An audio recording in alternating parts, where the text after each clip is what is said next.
Hi, സ്വാഗതം. Indian ഭരണഘടനയുടെ അടിസ്ഥാന വിവരങ്ങൾ എന്തൊക്കെയാണെന്ന് നോക്കാം. ഇന്ത്യൻ യൂണിയനും അതിൻ്റെ ഭൂപ്രദേശവും അതിർത്തിയും സംബന്ധിച്ച കാര്യങ്ങൾ ഭരണഘടനയുടെ ഏത് വകുപ്പിലാണ് ഉൾപ്പെടുത്തിയിരിക്കുന്നത്? ഒന്നാം ഭാഗത്തിലെ 1 മുതൽ 4 വരെയുള്ള വകുപ്പുകളിലാണ് യൂണിയൻ ആൻഡ് ഇറ്റ്സ് ടെറിട്ടറീസ് ഉൾപ്പെടുത്തിയിരിക്കുന്നത്. സംസ്ഥാന പുനഃസംഘടനാ കമ്മീഷൻ നിലവിൽ വന്നത് എന്നാണ്? 1953 സംസ്ഥാന പുനഃസംഘടനാ കമ്മീഷൻ നിലവിൽ വന്നത്. ജസ്റ്റിസ് ഫസൽ അലിയായിരുന്നു അധ്യക്ഷൻ. സംസ്ഥാന പുനഃസംഘടനാ നിയമം പാസാക്കിയത് എന്നാണ്? 1956. സ്വതന്ത്രപൂർവ്വ ഇന്ത്യയിൽ ഭാഷാടിസ്ഥാനത്തിൽ രൂപം കൊണ്ട ആദ്യ സംസ്ഥാനമാണ് ഒറീസ. 1936 ഒറീസ ദേശീയവാദത്തിൻ്റെ പിതാവായ മധുസൂദനദാസിൻ്റെ പരിശ്രമത്തിലാണ് ഒറീസ സംസ്ഥാനം രൂപം കൊണ്ടത്.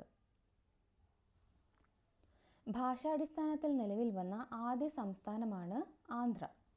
1953 ഒക്ടോബർ 1 ആന്ധ്ര സംസ്ഥാനം നിലവിൽ വന്നത്. തലസ്ഥാനം കർണൂലായിരുന്നു. 1956 ഹൈദരാബാദിലെ 9 ജില്ലകൾ ചേർന്ന് ആന്ധ്രാപ്രദേശായി മാറി. ആന്ധ്ര സംസ്ഥാന രൂപീകരണത്തിനായി മരണം വരെ നിരാഹാരം അനുഷ്ഠിച്ച സ്വാതന്ത്ര്യസമര സേനാനിയാണ് പൊട്ടി ശ്രീരാമുലു. ഓപ്പറേഷൻ പോളോയിലൂടെ ഇന്ത്യൻ യൂണിയനിൽ ലയിച്ച നാട്ടുരാജ്യമാണ് ഹൈദരാബാദ്. 1948 ഓപ്പറേഷൻ പോളോയിലൂടെ ഹൈദരാബാദ് ഇന്ത്യൻ യൂണിയനിൽ ലയിച്ചത്. ഓപ്പറേഷൻ വിജയിലൂടെ ഇന്ത്യൻ യൂണിയൻ്റെ ഭാഗമായി തീർന്ന സംസ്ഥാനമാണ് ഗോവ. ഗോവ പോർച്ചുഗീസ് കോളനി ആയിരുന്നു. ഇന്ത്യൻ ഭരണഘടനയിലെ ഭാഗം 2 ആർട്ടിക്കിൾ 5 to 11 ഉൾപ്പെടുത്തിയിരിക്കുന്നത് പൗരത്വമാണ്. ഇന്ത്യ അനുവദിച്ചിരിക്കുന്നത് ഏക പൗരത്വമാണ്. എത്ര രീതിയിൽ ഇന്ത്യൻ പൗരത്വം സ്വീകരിക്കാവുന്നതാണ്? 5 രീതിയിൽ ഇന്ത്യൻ പൗരത്വം സ്വീകരിക്കാം. ജന്മസിദ്ധമായി, പിന്തുടർച്ച വഴി, ബൈ രജിസ്ട്രേഷൻ, ചിരകാലവാസം വഴി, പ്രദേശ സംയോജനം വഴി. എത്ര രീതിയിൽ ഇന്ത്യൻ പൗരത്വം നഷ്ടപ്പെടാവുന്നതാണ്? 3 രീതിയിൽ ഇന്ത്യൻ പൗരത്വം നഷ്ടപ്പെടാം. പരിത്യാഗം, നിർത്തലാക്കൽ, പൗരത്വ അപഹാരം. ഒരു വിദേശിക്ക് ഇന്ത്യൻ പാസ്പോർട്ടിന് അപേക്ഷിക്കുന്നതിന് എത്ര വർഷം ഇന്ത്യയിൽ താമസിക്കണം? 5 വർഷം. ഇന്ത്യൻ പൗരന്മാരെ വിവാഹം കഴിക്കുന്ന വിദേശികൾക്ക് പൗരത്വം നേടുന്നതിനുള്ള മാർഗമാണ് രജിസ്ട്രേഷൻ. പൗരത്വത്തെ സംബന്ധിക്കുന്ന നിയമം പാസാക്കാൻ അധികാരമുള്ളത് പാർലമെൻറ്റിനാണ്. പൗരത്വം റദ്ദ് ചെയ്യുന്നതിനുള്ള അധികാരമുള്ളത് ഇന്ത്യ ഗവൺമെൻറ്റിന്. ഇന്ത്യൻ പൗരത്വ നിയമം പാർലമെൻറ്റ് പാസാക്കിയ വർഷം 1955. പൗരത്വ ഭേദഗതി നിയമം വന്നത് 2019 ഡിസംബർ 10. ഭരണഘടനയുടെ 3-ാം ഭാഗം എന്തിനെക്കുറിച്ചാണ് പ്രതിപാദിക്കുന്നത്? മൗലിക അവകാശങ്ങളെക്കുറിച്ച്. 12 മുതൽ 35 വരെയുള്ള വകുപ്പുകളിലാണ് മൗലിക അവകാശങ്ങളെക്കുറിച്ച് വിശദീകരിക്കുന്നത്. മൗലിക അവകാശങ്ങളുടെ ശില്പി എന്നറിയപ്പെടുന്നത് സർദാർ വല്ലഭായ് പട്ടേൽ. വ്യക്തി സ്വാതന്ത്ര്യത്തിൻ്റെ മാഗ്ന കാർട്ട എന്നറിയപ്പെടുന്നത് മൗലിക അവകാശങ്ങളാണ്. ഭരണഘടനയുടെ ആണിക്കല്ല് എന്നറിയപ്പെടുന്നതും മൗലിക അവകാശങ്ങളാണ്. ഭരണഘടന നിലവിൽ വന്ന സമയത്ത് എത്ര മൗലിക അവകാശങ്ങൾ ഉണ്ടായിരുന്നു? 7 മൗലികാവകാശങ്ങൾ ഉണ്ടായിരുന്നു ഭരണഘടന നിലവിൽ വന്ന സമയത്ത്. ഇപ്പോഴുള്ളത് 6 എണ്ണമാണ്. സ്വത്തവകാശത്തെ മൗലികാവകാശങ്ങളിൽ നിന്ന് നീക്കം ചെയ്ത ഭേദഗതിയാണ് 1978 44-ാം ഭേദഗതി. മൗലിക അവകാശങ്ങൾ ഏതൊക്കെയാണെന്ന് നോക്കാം. ഒന്നാമത്തേത് സമത്വത്തിനുള്ള അവകാശം. ആർട്ടിക്കിൾ 14 മുതൽ 18 വരെയുള്ള ആർട്ടിക്കിളാണ് സമത്വത്തിനുള്ള അവകാശം വിശദീകരിക്കുന്നത്. ആർട്ടിക്കിൾ 14 എല്ലാവരും നിയമത്തിന് മുൻപിൽ സമന്മാരാണ്. ആർട്ടിക്കിൾ 15 ജാതി, മതം, വർഗം, ഭാഷ, ജന്മദേശ അടിസ്ഥാനത്തിൽ ഒരു ഭാരതീയനും വേർതിരിവ് പാടില്ല എന്ന് പറയുന്നു. ആർട്ടിക്കിൾ 16 അവസര സമത്വം ഉറപ്പുവരുത്തുന്നു. ആർട്ടിക്കിൾ 17 അയിത്തവും തൊട്ടുകൂടായ്മയും നിരോധിച്ചിരിക്കുന്നു. ആർട്ടിക്കിൾ 18 പദവിനാമങ്ങൾ നിർത്തലാക്കൽ. അടുത്തത് സ്വാതന്ത്ര്യത്തിനുള്ള അവകാശമാണ്. ആർട്ടിക്കിൾ 19 മുതൽ 22 വരെയാണ് സ്വാതന്ത്ര്യത്തിനുള്ള അവകാശം വിശദീകരിക്കുന്നത്.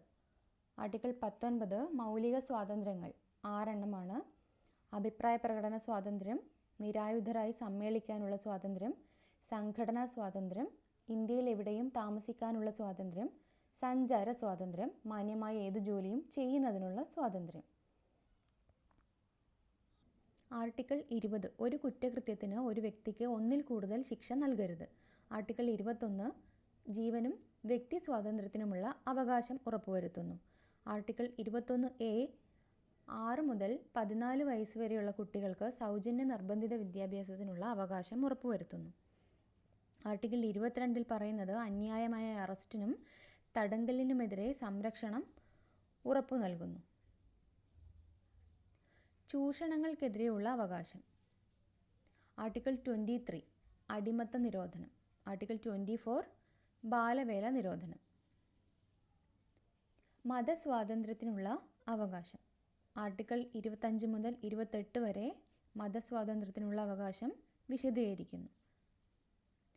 സാംസ്കാരിക വിദ്യാഭ്യാസ അവകാശങ്ങൾ. ആർട്ടിക്കിൾ 29 മുതൽ 30 വരെ സാംസ്കാരിക വിദ്യാഭ്യാസ അവകാശങ്ങൾ വിശദീകരിക്കുന്നു. ആർട്ടിക്കിൾ 29 ന്യൂനപക്ഷങ്ങൾക്ക് അവരുടെ ഭാഷയും ലിപികളും സംരക്ഷിക്കുന്നതിനുള്ള അവകാശം. ആർട്ടിക്കിൾ 30 ന്യൂനപക്ഷങ്ങൾക്ക് വിദ്യാഭ്യാസ സ്ഥാപനങ്ങൾ തുടങ്ങാനുള്ള അവകാശം ഉറപ്പുവരുത്തുന്നു. ഭരണഘടനാ പരിഹാരങ്ങൾക്കായുള്ള അവകാശങ്ങൾ. സ്വത്തവകാശത്തെ മൗലിക അവകാശങ്ങളുടെ പട്ടികയിൽ നിന്നും നീക്കം ചെയ്ത പ്രധാനമന്ത്രിയാണ് മൊറാർജി ദേശായി. ഭരണഘടനയുടെ ഏതു ഭാഗത്താണ് ഇപ്പോൾ സ്വത്തവകാശത്തെക്കുറിച്ച് പ്രതിപാദിക്കുന്നത്? 12-ാം ഭാഗത്ത്. 6 മുതൽ 14 വയസ്സ് വരെയുള്ള കുട്ടികൾക്ക് സൗജന്യ വിദ്യാഭ്യാസം മൗലിക അവകാശമാക്കിയ ഭേദഗതിയാണ് 2002 86-ാം ഭേദഗതി. 6 മുതൽ 14 വയസ്സ് വരെയുള്ള കുട്ടികൾക്ക് സൗജന്യ വിദ്യാഭ്യാസം മൗലിക അവകാശമാക്കിയ അനുച്ഛേദമാണ് 21A. അടിയന്തരാവസ്ഥ സമയങ്ങളിൽ മൗലിക അവകാശങ്ങൾ റദ്ദു ചെയ്യാൻ അവകാശമുള്ളത് ആർക്കാണ്? രാഷ്ട്രപതിക്ക്. അടിയന്തരാവസ്ഥ സമയങ്ങളിൽ പോലും റദ്ദു ചെയ്യാൻ സാധിക്കാത്ത മൗലിക അവകാശങ്ങളാണ് അനുച്ഛേദം 20-ഉം അനുച്ഛേദം 21-ഉം. മൗലികാവകാശങ്ങളുടെ അടിത്തറ എന്നറിയപ്പെടുന്ന അനുച്ഛേദമാണ് അനുച്ഛേദം 21. മൗലിക അവകാശങ്ങൾ സംരക്ഷിക്കാനുള്ള ഉപകരണങ്ങൾ എന്നറിയപ്പെടുന്നത് റിട്ടുകളാണ്. 5 റിട്ടുകളാണ് ഉള്ളത്. 1 habeas corpus, mandamus, prohibition, certiorari, quo warranto എന്നിങ്ങനെ 5 റിട്ടുകളാണ് ഉള്ളത്. സുപ്രീം കോടതിക്ക് റിട്ടുകൾ പുറപ്പെടുവിക്കാനുള്ള അധികാരം നൽകുന്ന വകുപ്പാണ് 226-ാം വകുപ്പ്. ഹൈക്കോടതിക്ക് റിട്ടുകൾ പുറപ്പെടുവിക്കാനുള്ള അധികാരം നൽകുന്ന വകുപ്പാണ് 32-ാം വകുപ്പ്. ഭരണഘടനയുടെ ഹൃദയവും ആത്മാവും എന്ന് 32-ാം വകുപ്പിനെ വിശേഷിപ്പിച്ചത് ആരാണ്? Doctor BR Ambedkar. മഹാത്മാഗാന്ധിക്ക് ജയ് വിളികളോടെ അംഗീകരിക്കപ്പെട്ട വകുപ്പാണ് 17-ാം വകുപ്പ്. അയിത്തം നിരോധിച്ച വകുപ്പാണ് 17-ാം വകുപ്പ്. മൗലിക അവകാശങ്ങളിൽ മൗലികമായത് എന്നറിയപ്പെടുന്ന അനുച്ഛേദം ഏതാണ്? 32-ാം അനുച്ഛേദം. ഹേബിയസ് കോർപ്പസ് ആദ്യമായി പ്രത്യക്ഷപ്പെട്ടത് മാഗ്ന കാർട്ടയിലാണ്. ഒരു വ്യക്തി അയാൾക്ക് അർഹമല്ലാത്ത ജോലി ചെയ്യുന്നത് തടയുന്ന റിട്ടാണ് ക്വോ വാറന്റോ. കീഴ്ക്കോടതി അതിൻ്റെ അധികാരപരിധി ലംഘിക്കുന്നത് തടയുന്ന റിട്ടാണ് പ്രോഹിബിഷൻ. ഒരു വ്യക്തി കേസ് കീഴ്ക്കോടതിയിൽ നിന്നും മേൽക്കോടതിയിലേക്ക് മാറ്റാൻ ഉത്തരവിടുന്ന റിട്ട് ഏതാണ്? സെർഷ്യോററി. നാം കൽപ്പിക്കുന്നു എന്നർത്ഥം വരുന്ന റിട്ടാണ് മാൻഡമസ്. ഇന്ത്യൻ ഭരണഘടനയിൽ നിർദ്ദേശക തത്വങ്ങൾ ഉൾപ്പെടുത്തിയിരിക്കുന്ന ഭാഗം ഏതാണ്? ഭാഗം 4-ലാണ് നിർദ്ദേശക തത്വങ്ങൾ ഉൾപ്പെടുത്തിയിരിക്കുന്നത്. നിർദ്ദേശക തത്വങ്ങൾ ഭരണഘടനയിൽ ഉൾപ്പെടുത്തിയ ആദ്യ രാജ്യം ഏതാണ്? സ്പെയിൻ. ഗാന്ധിജിയുടെ ക്ഷേമരാഷ്ട്ര സങ്കല്പം ഉൾക്കൊള്ളിച്ചിരിക്കുന്ന ഭാഗമാണ് നിർദ്ദേശക തത്വങ്ങൾ അഥവാ directive principles. Gandhian, socialist, liberal എന്നിങ്ങനെ വേർതിരിച്ചിരിക്കുന്നത് നിർദ്ദേശക തത്വങ്ങളെയാണ്. സ്ത്രീക്കും പുരുഷനും തുല്യ ജോലിക്ക് തുല്യ വേതനം അനുശാസിക്കുന്ന വകുപ്പാണ് 39D. ഏകീകൃത സിവിൽ കോഡ് നടപ്പിലാക്കണമെന്ന് പ്രതിപാദിക്കുന്ന വകുപ്പാണ് 44-ാം അനുച്ഛേദം. ഏകീകൃത സിവിൽ കോഡ് നിലവിലുള്ള ഏക ഇന്ത്യൻ സംസ്ഥാനമാണ് ഗോവ. ഗ്രാമപഞ്ചായത്തുകളുടെ രൂപീകരണത്തെ പ്രതിപാദിക്കുന്ന വകുപ്പാണ് 40-ാം വകുപ്പ്. പരിസ്ഥിതി സംരക്ഷണം കടമയാണെന്ന് അനുശാസിക്കുന്ന വകുപ്പാണ് 48A. നീതിന്യായ വ്യവസ്ഥയെ കാര്യനിർവഹണ വിഭാഗത്തിൽ നിന്നും വേർതിരിക്കുന്ന വകുപ്പാണ് 50-ാം വകുപ്പ്.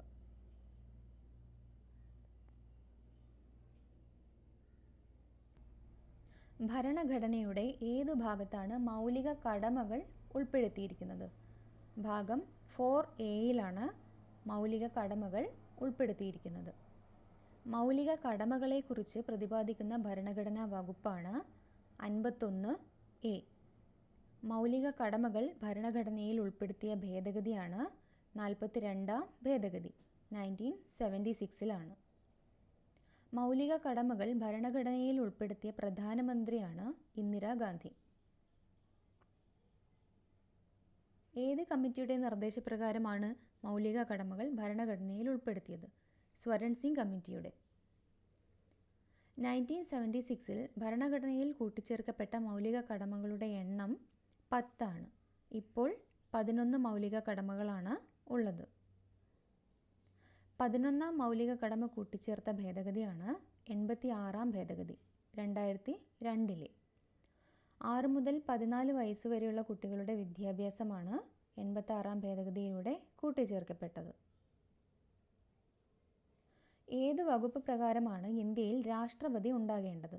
52-ാം വകുപ്പ് പ്രകാരം. രാഷ്ട്രപതി തെരഞ്ഞെടുപ്പിനെ കുറിച്ച് പ്രതിപാദിക്കുന്ന വകുപ്പാണ് 58-ാം വകുപ്പ്.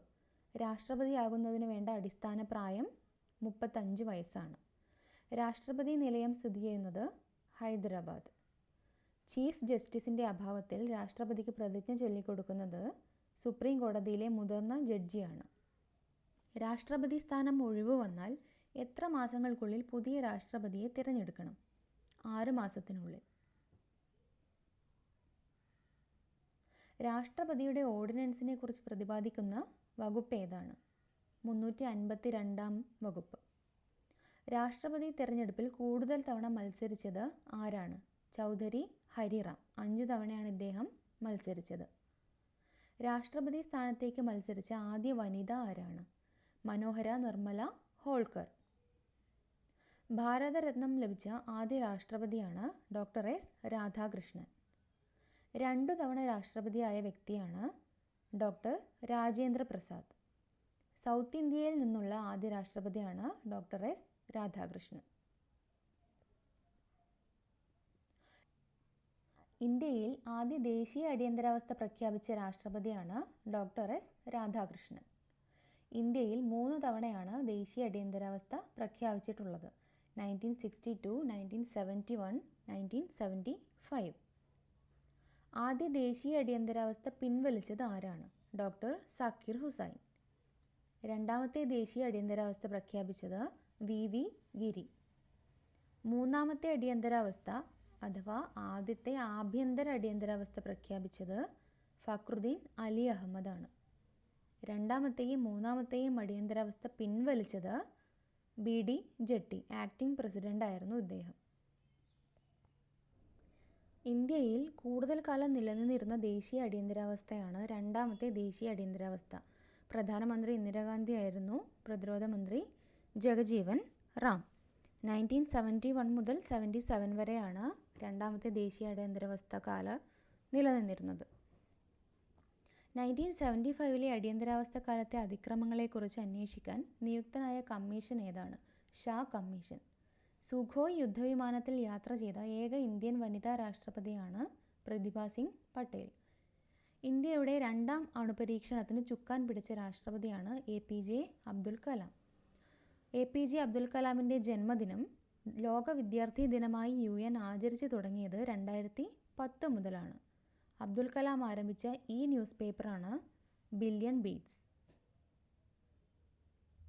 Thank you.